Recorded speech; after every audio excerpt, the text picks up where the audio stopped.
It's great to have you with us from wherever you're tuning in from.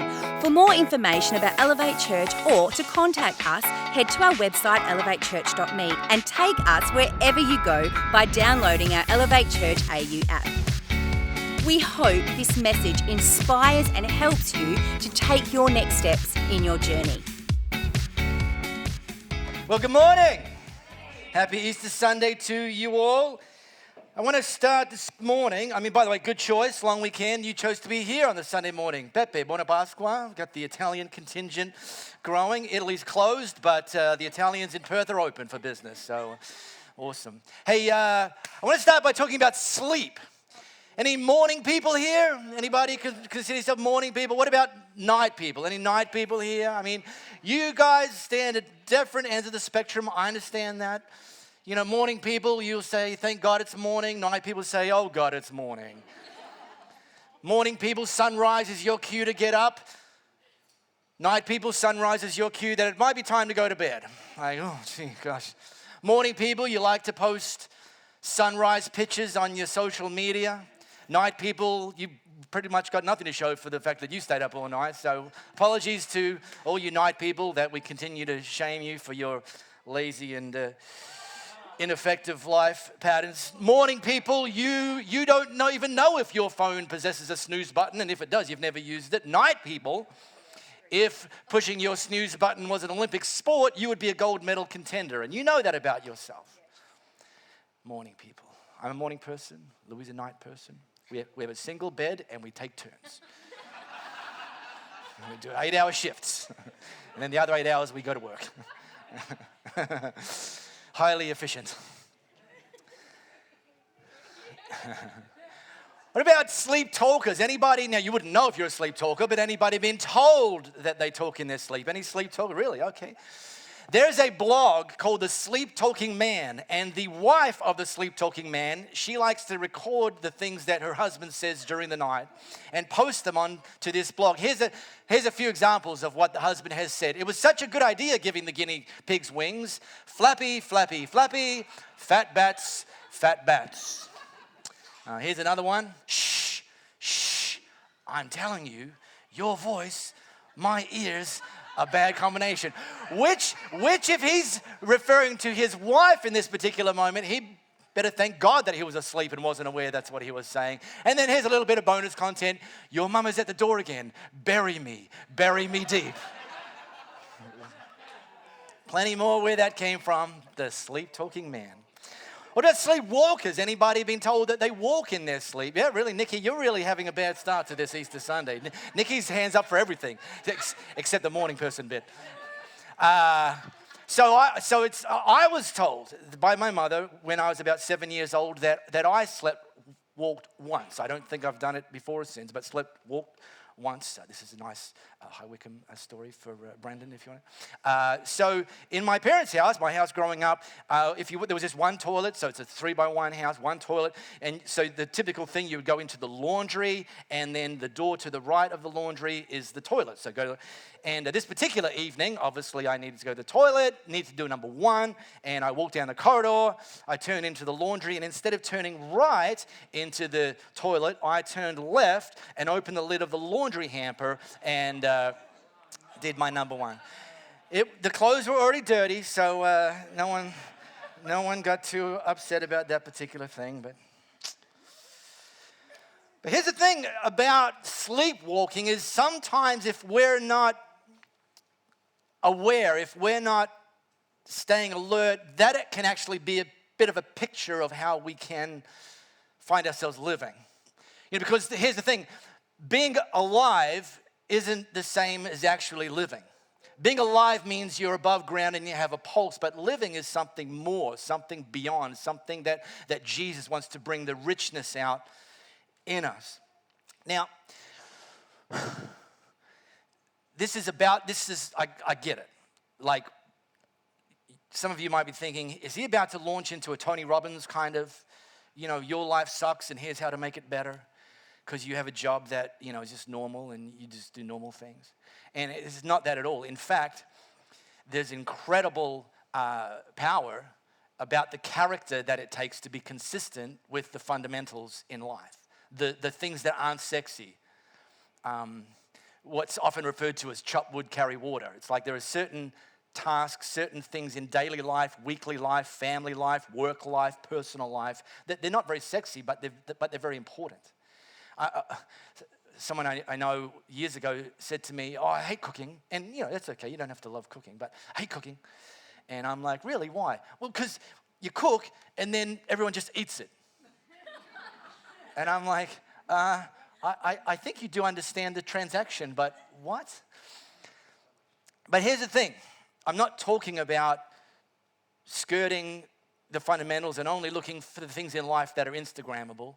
I am saying and wanting to put up a little bit of a warning that there's a dark side to being caught up in only the kind of stuff that just doesn't bring life out in us. There's a dark side that causes us to settle or causes us to lose hope or causes us just to live this flatlined existence where it's like we've stopped expecting more. We've stopped expecting better. We've stopped hoping and trusting and seeking God for more.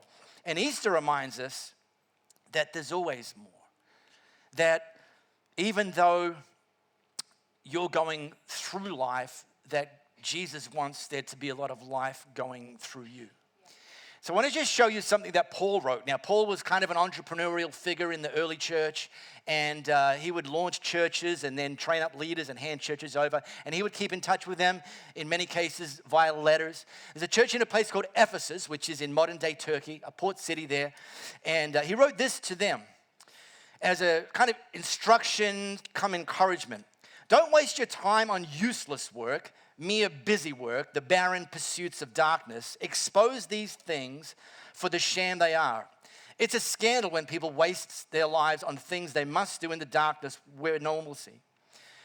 Rip the cover off those frauds and see how attractive they look in the light of Christ. And then this next section is considered, it was probably like an Easter song that the early church kind of made up. It was, and would sing amongst themselves. And Paul just quoted that to them. Hey, church, wake up from your sleep, climb out of your coffins. Christ will show you the light. So watch your step, use your head, make the most of every opportunity you get. Now again, Paul called out useless work, mere busy work, and he's not poo-pooing your 9-to-5 job or your domestic CEO current season of your life. Really, it's more about we, particularly in Western culture, can get sucked into thinking that the priorities that we're being told should matter to us are the same things that God would say should matter to us. That every commercial we see, every marketing plan, every social media post, every shopping mall, all of these messages are being told that we should, in Western society, we should be focusing primarily on more, better, newer, shinier. Now, I like more, I like better, I'm pretty partial to newer, and I don't mind a little bit of shinier. But God says those aren't the most important things. And if you only focus your life on those things, then it actually will start to shrink your heart. It will actually start to convince you that the most important purpose for your world is you. And Jesus came as the ultimate demonstration of a servant that would live their life with purpose, and that purpose is actually to bring life to other people. Because if we're not careful, we'll just end up like everyone else. Instead of following Jesus, we walk around like the Walking Dead and just on this treadmill that we're told we need to be on. Our heart will get smaller, and we'll miss out on opportunities that God says, this is why you're here. This is why you're here. This is why you're on the planet at this very moment in history. This is why you're in this city at this moment in history. This is why you're in that family, that community, that job, that neighborhood, that place of study. You're there, and there's purpose and there's meaning there beyond you just getting a job done, earning a paycheck. There's more. One of the best-selling books of all time is this book here, The Purpose-Driven Life. Now, it was written in 2002 by Rick Warren. Rick Warren leads a church in Orange County, California called Saddleback Community Church. That's the name of the suburb that they're in. He talks about in this book the 5 purposes for humans here on earth. And it spent 90 weeks on the New York Times bestseller list. Sold over, currently, 50 million copies in 85 languages. And what a great title, The Purpose-Driven Life. I mean, talk about clickbait. And so you buy the book, because you think, I want that. I want a purpose-driven life. You buy the book, and you open the book, and you open to page 1, and the first thing in that book is this. It's not about you. And I'm thinking to myself, I wondered how many of those 50 million people went back to the place of purchase and said, before they even got into page 2, I'd actually like my money back, please.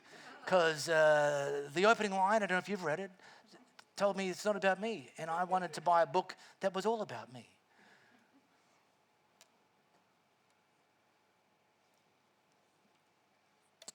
One of the reasons that some people do shrink back from a life of meaning and purpose, of serving and investing and bringing life to other people, is they don't feel like they've got enough. And Easter is a reminder that what God calls you to, He also puts in you the enough that you need to get that thing done. And so you don't need to crop yourself out. You don't need to discount that you can do it. And here's the thing about Easter Sunday. Jesus rose up to show you that you can rise up. That the things He's called you to, they might be stretch goals. They might require expanding capacity. They might require a level of sacrifice and faith that you've never done before. But He's not setting you up for a loss. He's not setting you up for a fail. He's setting you up to grow, and not just for yourself, but for other people. And Easter and Jesus rising is an opportunity where He says, you know what, if you put your faith in me, I will give you a new name. I will give you a new identity. I will give your life new meaning. I'll give your life new purpose. I'll give your life new power. I'll give you a new perspective. I'll actually show you why you are created for such a time as this on this planet.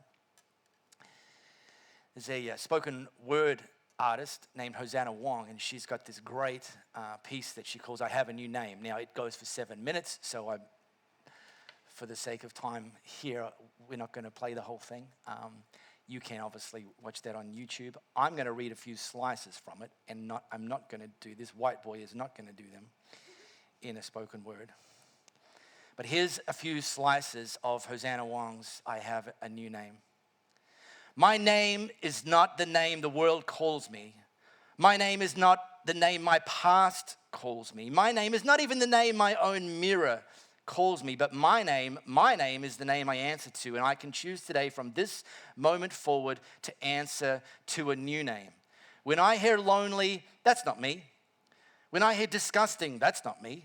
When I hear unworthy, I don't even look over my shoulder. When I hear broken, they must have me confused. Please look elsewhere. No, the names that my Father, or eternity's author, the world's creator, has called me are the only names that I answer to. When I hear friend of God, that's my name. God's workmanship, that's my name. Chosen, that's my name. Loved, wanted, created with a purpose, that's my name. God's temple, that's my name. God's messenger, that's my name. Free, that's my name. Child of God, you must be looking for me. Greatly loved, you must be calling for me. Brand new, that is my name. That is the name that I respond to. The enemy has no power here. Perfect love casts out all fear, and perfect love has named me and you. As for me, my name is forgiven. My name is free. My name is brand new, loved, wanted, child of God, created with a purpose, and it's been a pleasure to meet you. Easter Sunday, people. We really hope you got a lot out of this message. If you live in the Perth area, we'd love for you to join one of our live experiences. For times and directions, as well as information, head to our website, elevatechurch.me. For those of you beyond the Perth area, we'd love for you to connect with our online experience, which premieres every Sunday via YouTube and Facebook Live, and on demand immediately after. And to partner with us to reach more people by giving financially, head to our website, elevatechurch.me, and also download our Elevate Church AU app.